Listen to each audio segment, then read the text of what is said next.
proposals will be presented. We good to go? Nice, poke your head out. Oh, wait a sec, like this.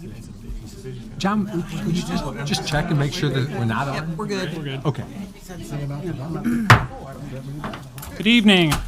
Call to order the Tuesday, January 21st, 2020 meeting of the Rolla City Council. Is there anyone here from the Ministerial Alliance?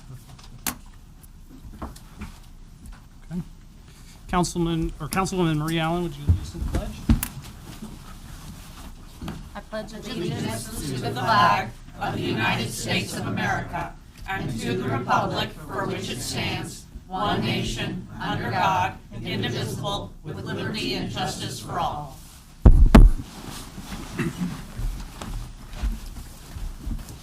We have no public hearings tonight. We do have a special presentation, the Center Community Benefit Report. Marcy?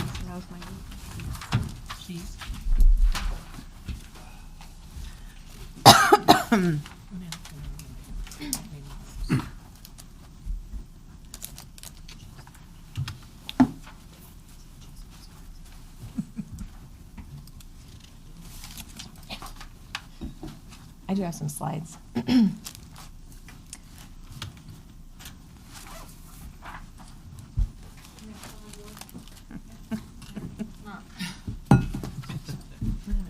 Oh, wait. No? Okay.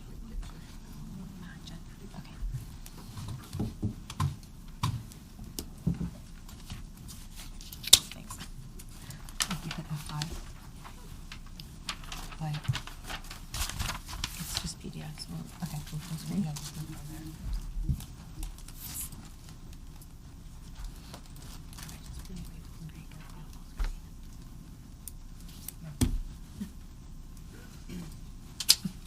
Okay, well. All right, we'll go with that. I just wanted to thank you for the opportunity to speak tonight. I've been the Recreation Interim Director for almost a year now, and I'm happy to be able to talk to you all tonight. Although the center is a fantastic place to work out and the only place in town that has an indoor walking track, the center is much more than a fitness center, and it always has been. The center is also a beautiful building with a lot to offer the community. And tonight I want to talk about some of the ways that the center has brought value to the city of Rolla in 2019. Early in 2019, we had our 9th annual Daddy-Daughter Dance. You can see the pictures. It's a fantastic event, and our 10th annual is actually coming up this Friday night. So if you haven't gotten your tickets yet, there's still plenty available. We'd love to see you there. And it promises to be better than ever this year. We also do our Breakfast with the Bunny and underwater Easter egg hunt each year. You can find a lot of Easter egg hunts in Rolla, but this is the only one that is underwater. So we have a great time. It's a well-attended activity, and it's in the water. We also do an annual Halloween Spooktacular. These are pictures from our 2019 event. This year we had volunteers from the Rolla Fire Department and the S&T Police Department who came and helped us with the games. We had a lot of games that we offered, and we really appreciated their help. We also had a lot of food donations from Price Chopper, and we were able to offer lunch at this activity that was a new thing for this year. We also had many other donations from community businesses that made this possible, and we can see we had a lot of donations, whether it was money, coupons, help. It was a great activity. We do have some great community events each year, but we also have smaller programs that help community members each day. So whether it's our after-school care, our summer camps, our homeschool PE, our swimming lessons, water fitness, or sports leagues, the center offers to give kids a great active place to go after school, to learn how to swim, and to keep adults active. So the center also acts as a host to events for other community organizations. The MU Extension Office holds their annual Grand Family Conference at the center, which is an event that gives education and resources to grandparents who are raising their grandchildren. The Community Partnership uses the center for their annual Camp Capable, which is a summer camp filled with activities for children with disabilities. Linking Hearts is also hosted here, which is part of an adoption event to help find homes for youth in care in our area. And parents as teachers meet in our gym twice a week for preschool kids and their parents to be able to play together and meet others. We also hold a number of the Licking Shootout tournament games at the center, which brings hundreds of visitors to our area each weekend. The Rolla Rocket Roller Derby team holds their practices and bouts at the center. And if you haven't been to one of their bouts, I highly recommend it. It's very entertaining. We have multiple local volleyball and basketball teams that hold their practice and games here at the center. And in fact, if you were there tonight, you would see one of those games taking place right now. Odyssey Scuba, Midwest Scuba, Mid-Missouri Sheriff Dive Team all use our pool for some of their scuba classes. Minor retirees and many other local businesses use our rooms for meetings. And of course, I have to mention Arts Rolla, who bring beautiful and local artwork to our walls each month. And we are so proud to be able to give our local artists a venue to display their work. There's always a lot going on at the center, and we're always eager to let people know about what we have going on. So one way that we've been able to reach out this year is by participating in other community events. So some places you might have seen me or other employees this year was at Kids Safety Day at Lions Club Park in the spring, Summerfest, Celebration of Nations, both downtown, Bulldog Pride Night, and Rolla Public School fairs at the schools, as well as Minorama at S&T. So speaking of our employees, the center is one of the largest employers for youth in our area. So with lifeguards, recreation staff, front desk workers, and more, we hire and train many youth from Rolla, and they will often leave with great work experience and valuable skills. And one final note, over the last year, I've seen firsthand how dedicated and hardworking our staff is. From our custodians to our managers, you will find people who love to serve, love to help, and love to see success in our community. Thank you. Thank you, Marcy. You know, one thing you didn't mention that you also do at the center is I vote there, so Yes. elections take place at the Yeah. center. Are there any questions for Marcy? Thank you for the Thank you. presentation. Bill Moorcamp is here from the board. I don't know Oh, if you would just recognize him. yes, Bill Moorcamp is here tonight. He's on the board. Thank you for the work you do. Thank you for all your time and money. Tonight, we have no old or new business. Under claims and/or fiscal transactions, we have a resolution authorizing the fiscal year 2019 budget adjustments. Stephanie? Good evening. State Statute Chapter 67 is the statute that we follow for the year-end process where actual expenditures cannot exceed budget expenditures. So in your packet tonight, there's a list of items that I am proposing to be adjusted. Once these adjustments are made, there's an increase to budgeted revenues of $1.7 million. That is made up mostly of $1.3 million for the TDD reimbursements and some other small reimbursements or fees increases that we received more revenue than what we had projected. And then the increase of expenditures of $3.3 million, which is mostly made up of depreciation of almost $1 million, and then $1.45 for the TDD expenditures. If you remember during the budget process, the reason that depreciation number is not included is because it's not a cash number. So we always add that at the end of the year, which makes the offset look a little bit different, but it's really just a non-cash item. I just wanted to point that out. So once the revenues and expenditures are adjusted, there is a net change of $480,600. So unless there's any questions, I would recommend the approval of a resolution to revise the 2019 budget. Are there any questions for Stephanie? So is this the last thing we do for the 2019 budget? One of the last ones, yes. Okay. Oh, is that? It's a resolution. I have a question. There's one more question. Go ahead. I'm not real knowledgeable on depreciation. How does that play into? It's not a cash amount, but it's a figure. It's an audit amount. So on our financial statements during the audit process, we have to show like a business, like a regular private industry company, the depreciation of our assets. So streets, equipment, different things like that. Since it's not a cash transaction, we don't include it in the budget. So when Mr. Butts presents the budget and we show the projected cash that we have, that's why it's not included. But when you take the financials at the end of the year and after I make my adjustments, If those numbers are not included, it's going to look like we spent more than what we budgeted. So it's kind of the tail end of the budget and audit process. Okay. I see. Talking to my husband about it for our home, and it made more sense, but city is quite a different animal. It's a little bit different. So, okay, thank you. Any other questions or discussion? Seeing none, can you read the resolution? A resolution authorizing budget adjustments for the fiscal year beginning on October 1st, 2018, and appropriating funds pursuant thereto.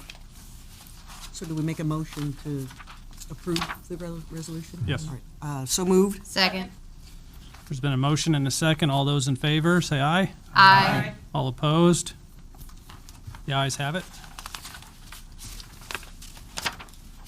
We have a motion transferring funds from the Park and Recreation Sales Tax account to cover recreation operating deficits. Stephanie? Yes.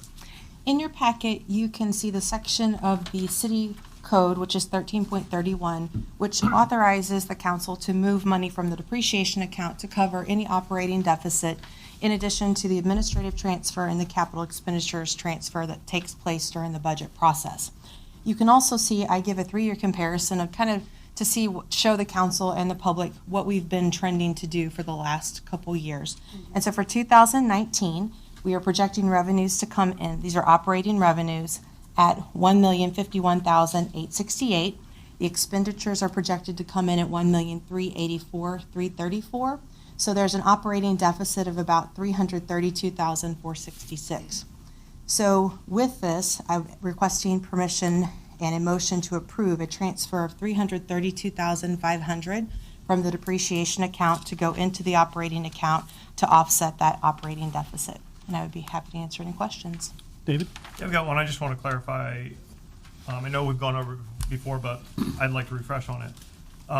We have in our packet talking about the general fund administrative transfer and capital expenditures transfer of $213,000. Correct. Which was already done. Correct. Is that $213,000 that would have come out already of the $1.38 million on the 2019 expenditures for the, like, where's the $213,000 coming from and getting transferred to? Well, that's, the $231,000 is not included in that $1.3 million. $1.3 million is salaries, services, everything but capital and the operating transfer. The operating transfer was approximately $71,100, which is approved during the budget, and the rest of it was for equipment. So that comes already out of the depreciation account. So as they spend it, we move that over to offset that cash flow. So we really consider that in the budget where we show the 200, or not the budget, but the report of 2019 and 1.384 million, that's really the operating expenses. That's operating only. Yeah. So, but $213,000 have come from the center and gone to the general fund? Is that, or, No. okay. It goes from the depreciation bank account in the center to the cash account for the center. It does not touch general fund at all. Okay, that's the general fund administrative transfer? The general fund administrative transfer comes from the operations of the center into the general fund. The center is paying the general fund Right. for our services. Okay, so what I'm trying to just clarify in my head here is I've got the expenditures of the center, 1.384 million. Yes. But then I've got the 213,000. Would that be 213,000 came out of the 1.38, or it's actually in addition to somehow got, so we could In add those addition to. together In too? addition So to. if I wanted to get a total there, I would go 1.384 plus the 213,000. That is correct. It's something that actually had to be paid from the center, That is correct. From the depreciation account from the depreciation. to the center operating account. Okay, It's all in the same fund. right. But some of that 213 got transferred to the general fund from that account already? No, Okay. did not go to the general fund. 71,100 goes from the center Okay. to the general fund as the operating transfer that's approved during the budget. The cash, if you think about, think of your own personal finances. You have your main bank account debit card. That's usually what people, my kids do, debit card. And then you've got a savings account. So the depreciation account is the center's savings account. Okay. That savings account transfers into their debit card or their cash account, Okay. only in that same fund. So that's what it's doing there. But and maybe to take David's question just a little longer, of that 213,000, 71,000 or so went to the general fund Okay. for administrative overhead. Okay. But I'm also just clarifying, I think in my own head, that I would add those two together as like expenses that did have to be paid by that fund, right? Correct. Correct. Thank you. Are there any other questions? We have first reading. It's a motion. Yeah, that's just a motion. Just a motion. So moved. Second. All those in favor, say aye. Aye. All those opposed? Motion passes.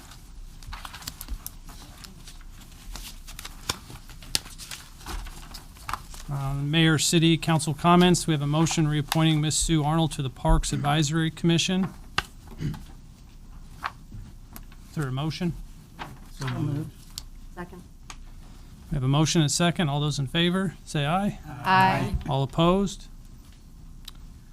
The motion passes. We also have a motion reappointing Mr. Andrew Meggett to the Parks Advisory Commission. So moved. Second. We have a motion and a second. All those in favor, say aye. Aye. All opposed? The motion passes. Is there anyone here from the community that wishes to speak to the council? Yes, come on up. Could you state your name and address for the record? Good evening. My name is Bill Hahn. My address is 593 Sycamore here in Rolla. The last time I appeared before the council, I had a lot of questions, many of which were addressed by you, Mr. Butts. So first and foremost, thank you for taking the time to answer our questions as they relate to the Holloway House and the proposed senior center. There are a number of questions you had directed us to talk to the senior center group, and after a couple of false starts, we are on again for tomorrow evening to discuss how we arrive at a win-win for the senior center and for the historic Holloway House. Our group is equally focused on both outcomes. We are doing our due diligence to understand the scope of services the Able Commission and CMAAA currently provide, their constraints, future plans, and possible alternatives to losing the historic Holloway House. To be clear, we don't want to just save the historic Holloway House from a wrecking ball. We want to save it to be a benefit to the community. We have begun the process of incorporating as a nonprofit, similar to the Friends of the Library. And we have started to develop possible plans for its future. While we have ideas, we want to involve more of the community in developing those ideas and coming to a workable and sustainable solution. From my last time before you, there were a number of comments and questions raised by the council and mayor for our group that we would like to try to answer for you here. First and foremost, from Councilperson Dave Schott. What makes the historic Holloway House historic and worth preserving? From an article in the Phelps County Focus dated August 17th, 2018, and written by the Able Commission. In the late 19th century, Rolla was a village, and not far from downtown, the land was undeveloped and largely unused as farmland. According to the Rolla newspaper at the time, the Rolla Herald Democrat, Benjamin L. Knapp and his family moved to Rolla in 1893 from Iowa, where they had lived for 27 years. He helped organize the Rolla State Bank here and was connected with it until his death in 1911. Mr. Knapp purchased the land and the farm east of Rolla, some 3 blocks from downtown. This was to be the site of today's Burwan Park. The home he built was later to become the site of the historic Holloway House. Knapp developed the farm, but in 1902, he decided to sell the property. According to the Rolla Herald Democrat of February 2nd, 1902, a Mr. G.F. Holloway, having recently moved from Bancroft, Iowa to Rolla, purchased the Knapp farm, consisting of 240 acres, quote, on the suburbs of East Rolla. The consideration was $7,200 in cash, unquote. Mr. Holloway immediately developed the farm into a much bigger operation, and we believe that he renovated the home into what is now known as, quote, the Holloway House, or as Mr. Holloway liked to call it, Elm Row. A sale of full-blooded Poland China hogs, fine-grade heifer bulls, and stand-bred horses was conducted on the Elm Row Fancy Stock Ranch on December 31st, 1903, according to the local paper. It turns out that G.F. Holloway was quite an entrepreneur who raised not only hogs, fine cattle, and bull, but also very valuable horses on his property. He was addressed in those days as Colonel Holloway, and his beautiful black horses could be seen on most days prancing up and down the streets of downtown Rolla. But there was more. Before coming to Rolla, Holloway raised 2 Arabian stallions, known as King and Queen, who were known internationally for diving into tanks of water from heights. These horses did their tricks at Coney Island, before King Albert VII at the Crystal Palace in London, before Kaiser Wilhelm II in Berlin, and at the Paris Exposition of 1900. Mr. Holloway died June 18, 1913, of apoplexy after a short illness. He was at the time living in the Holloway Addition. It was said of Colonel Holloway that in the 10 years he lived in Rolla, he had demonstrated a public, progressive spirit and was one of the organizers of the present County Fair Association. The house he renovated was named after him, and his spirit will always live on because of that. A poem commemorating his death reads, "What a fine fellow Colonel Holloway, who came to Rolla from a place far away. He helped build a town gladly, yet at 59 he died quickly, sadly. And then he was gone, but his house lives on." In the early period of the Great Depression, the farm was bought by Mr. Burt Williams. Starting as assistant cashier at Rolla State Bank, the only bank to have survived the Great Depression, Burt Williams eventually became president of the bank and an eminent citizen of Rolla, serving many years on the Board of Education and the City Council, and was a founding member of the Rolla Rotary Club. Burt and his wife had 2 children, Rex and Juanita, and are remembered in Rolla for the 200-acre Holloway farm on the east side of town, which ultimately became Burrawan Park, the centerpiece of Rolla's park system. He expanded and improved the farmhouse. This property included a large tract of land. Around 1960, Mr. Williams died, and the large property became jointly owned by his son Rex and by his daughter Juanita, whose husband, Tommy Thomas, later inherited a half share in the large property after her death. Later in the 1960s, Rex's portion of the 100 acres east of the farm was sold. This later became known as the Form subdivision. Tommy Thompson's portion of 60 acres on the western portion of the farm retained the farmhouse and a barn. Around 1970, Thomas sold the land and buildings below market value to the city of Rolla, which in turn made it into a city park, which was then named in honor of Burt and his daughter Juanita as Burrawan Park. That's the end of the Able Commission's story. I believe this would satisfy Section 40-11B1 clauses A, C, and H of the city ordinances for designation of city properties. Having recently received the form to designate a property for consideration, thank you, Mr. Butts. If you could let us know when that form is formalized, it appears that it's still in draft, we would begin filling it out. Next, from the mayor, quote, "Why would seniors want to go to the Holloway House?" And quote, "And cost hundreds of thousands to meet code and is still then not conducive to senior citizens." And quote, "Every day that goes by, it is going to cost more and more and more." We dismiss the premise of the question that the Holloway House can only be used as a senior center. That is its current use, but very likely not its future. We agree that in its current form, the house is not well suited to a, quote, senior center. An article written by the Able Commission and published in the Phelps County Focus the day before the previous article highlights what the Able Commission believes are its shortcomings to that purpose. However, from the same article read previously, the Able Commission received, quote, "a federal grant to upgrade and renovate the house," unquote, in the early to mid-'80s. This was after outgrowing their space at 6th and Cedar in the late 70s and moving to the Holloway House.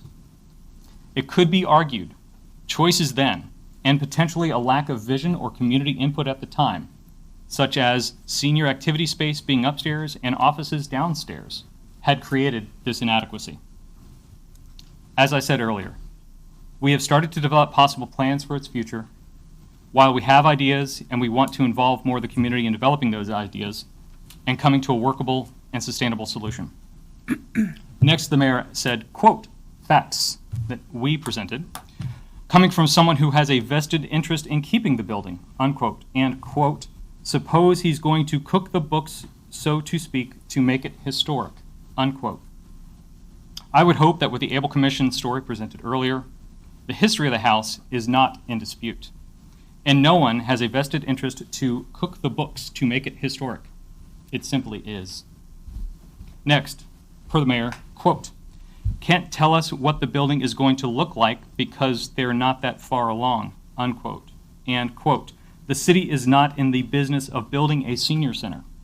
The city has made it available for grant applications. The city is not going to build it. The city is not going to operate it. The city is not going to subsidize it, unquote. First, from an article in the Phelps County Focus in June 2018, reporting on the recent city council meeting, quote, Stratman and the local nutrition sites administrator, or Stratman said the local nutrition sites administrator, the CMAAA, or the Central Missouri Area Agency on Aging, has endorsed the new senior center project and already signed a memorandum of understanding to staff it, and if and when it's built. A tentative budget has been drafted to guide the scale of the new center's operation, and blueprints are in hand based on updates to existing plans created by Integrity Engineering. So there is some meat to their plan as presented to this council. Secondly, if the city has made the property available for grant applications, then they are in the business of building a senior center. You would not allow a citizens group to progress to the point where everything is ready to go and just as and just needs the property from the city and then say no. And subsidizing would include below market value rent, similar to what was approved by this council on December 2nd, or below market sales, or operational funds to offset lease requirements, as approved by this council on December 2nd. As noted earlier, we will be meeting with Greg Stratman tomorrow. We will continue to do our due diligence to understand the scope of services the Able Commission and the CMAAA currently provide, their constraints, future plans, and possible alternatives to losing the historic Holloway House. And it would be a loss to the community. We will do all we can to save the historic Holloway House from the wrecking ball. We want to save it to be a benefit for the whole community. To quote the Able Commission story, quote, the Holloway House may be more than 100 years old, but its use as a community resource center for senior citizens continues to grow and change, unquote. It can't grow if it's not there. Finally, a word from Bill Winch, former Able president. For a dream to become a reality, people of vision are needed. Thank you for your time. Thank you. David, do you have a Time question? for Mr. Hahn, Yes. there's, I think, a few questions from council. I'll do what I can to answer them. Okay, great. I just wanted to say thank you, and I did receive, I think, that same history. I think it was mailed to me, so I appreciate you folks for getting it to me. I just wanted to clarify, kind of playing a little bit of devil's advocate here, but also in my own head trying to think all these things over. When I asked the question about the history, I was kind of also getting about what are some of the aspects or features of the structure or the house itself that make it distinct, and you know how certain older houses have a certain features. They were built in a particular style or a particular time Exactly. frame and are indicative of a specific architectural style or a specific architect or whatever. You got it. The ordinances of the city do not require that. They are No. they are choices Sure. that can be used in the application process. Sure. But we have identified three of the 10 clauses that the story itself satisfies. Lends a sense of, yeah, okay.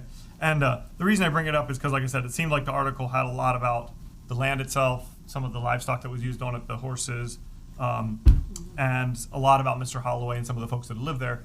Didn't really talk as much about like the architecture style of the house when they built it, what features they were trying to, accentuate and those kinds of things.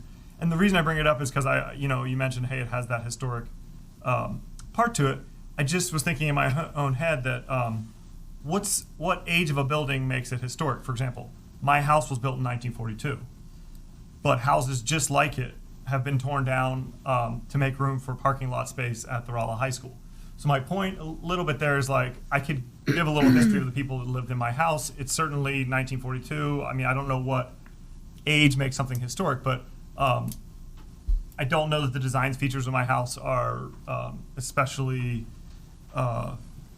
special in terms of what they offer. That's a pretty straightforward house built in 1942.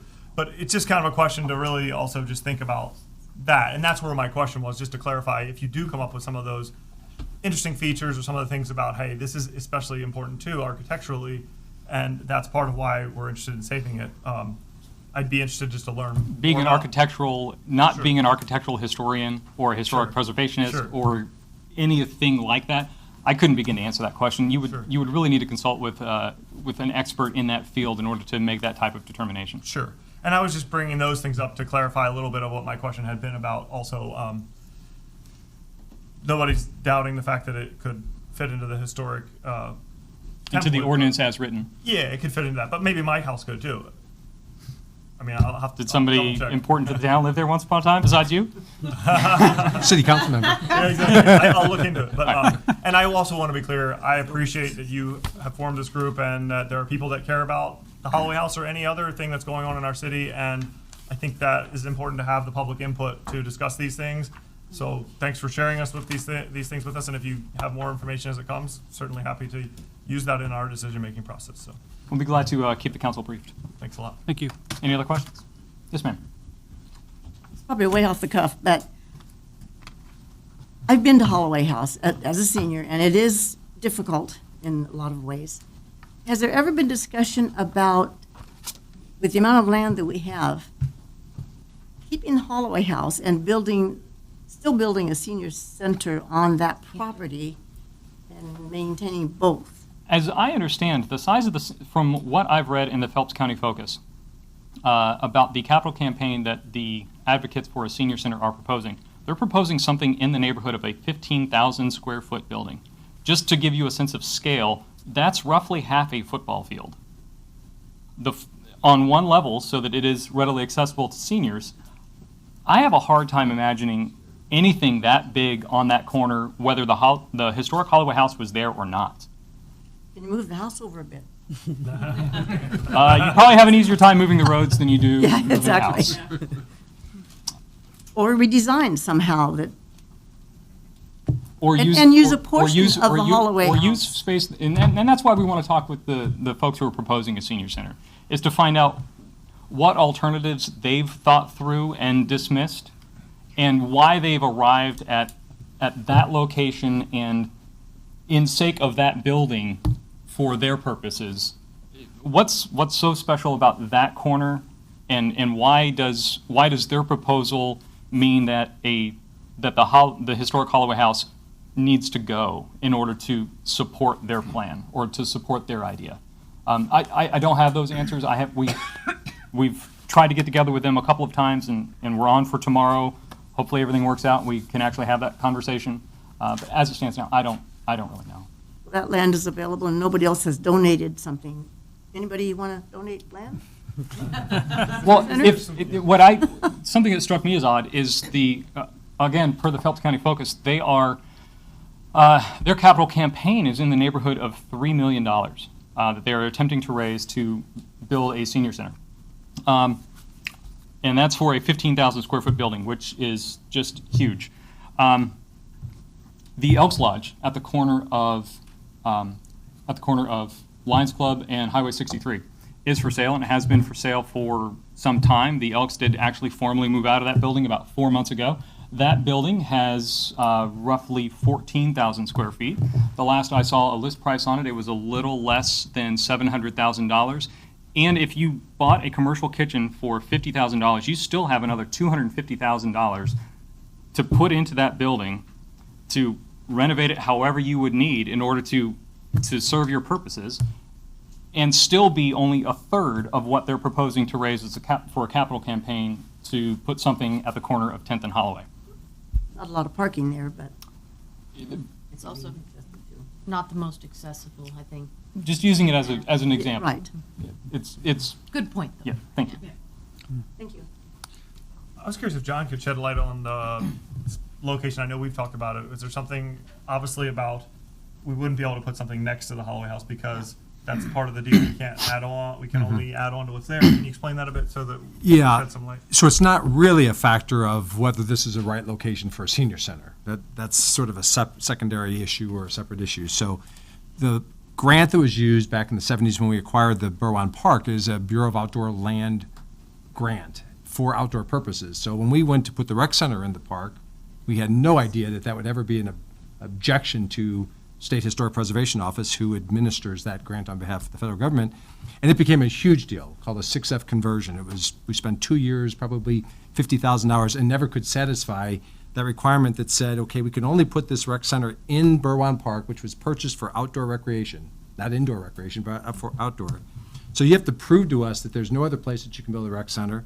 And if you can prove that, then you have to find replacement property and go through all these hoops. So we tried that for 2 or 3 years, and finally just went to the legislature and usurped the State Historic Preservation Office at the time. And they told us then, okay, you were able to get the legislature to sort of override us, but it'll never happen again.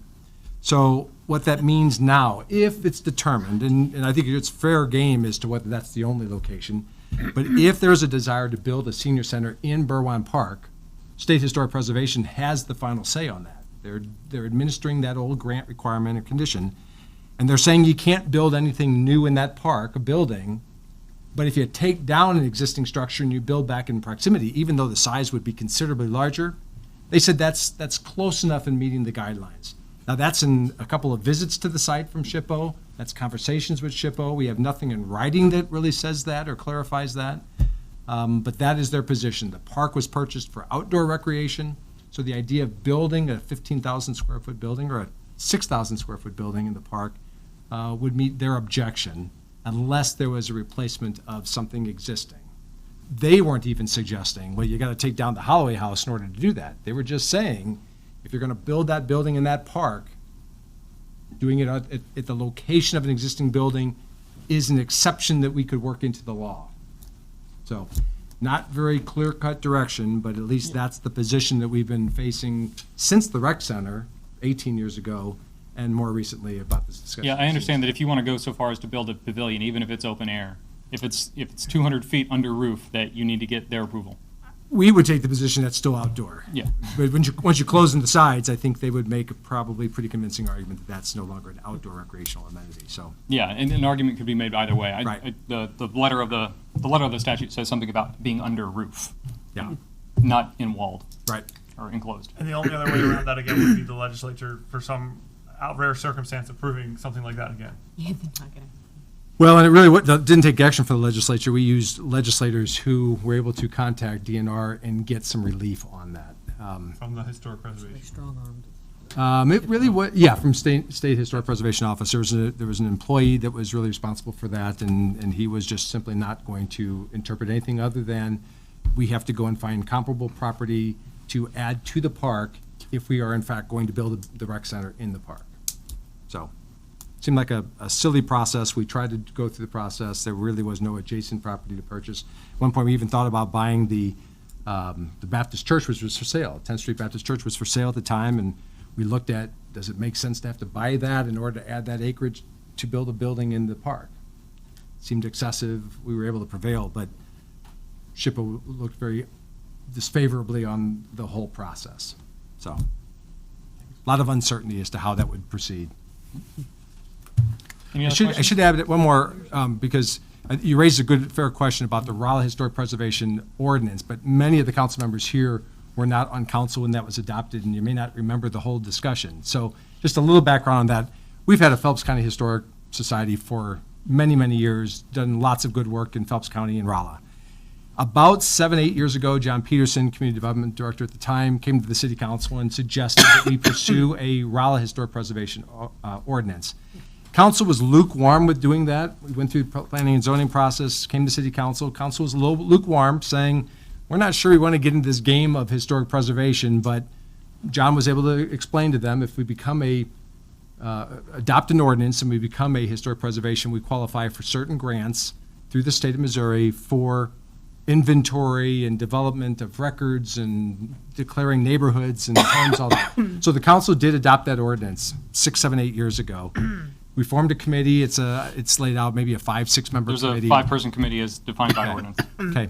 That committee worked for about 2 years, came to city council with a couple of suggestions about some funds to do some things, some grant applications, got a lukewarm reaction to city council, and after about another year, that commission just resigned, not really in protest, they just resigned en masse because they didn't feel a cause, or they didn't feel a support from the city council, they weren't getting any reaction from the community, and so we have it on the books, the Rolla Historic Preservation Commission is on our books, but has not functioned or had members appointed to it for the last 5 years.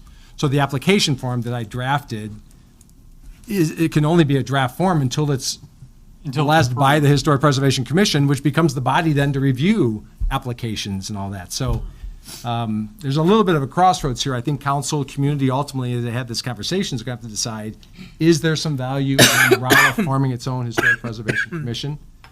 Doesn't have to do that. If it doesn't do that, then council can declare historic properties. But we don't have a lot of structure or framework for this process at this point. We sadly don't have too many left, do we? No, the inventory is running low. Yeah. Yeah. All right. Anyone else? Thank you all for your time. Thank you. Thanks. Is there anyone else from the community who wishes to speak to the council? Are there any comments for the good of the order? We just mentioned one, we're getting this word out, February 13th, I want to say that's a Thursday, from 4:30 to 6:30 p.m.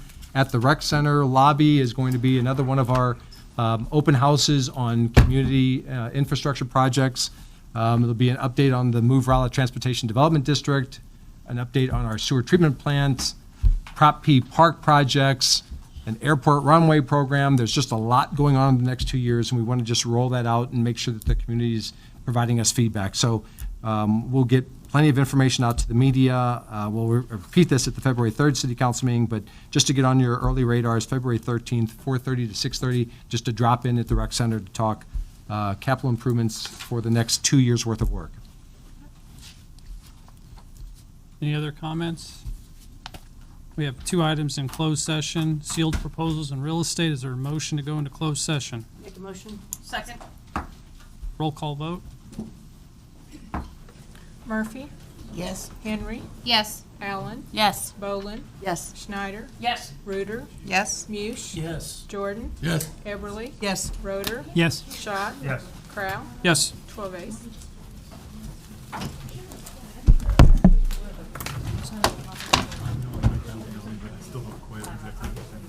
I just, when I did want to try to just that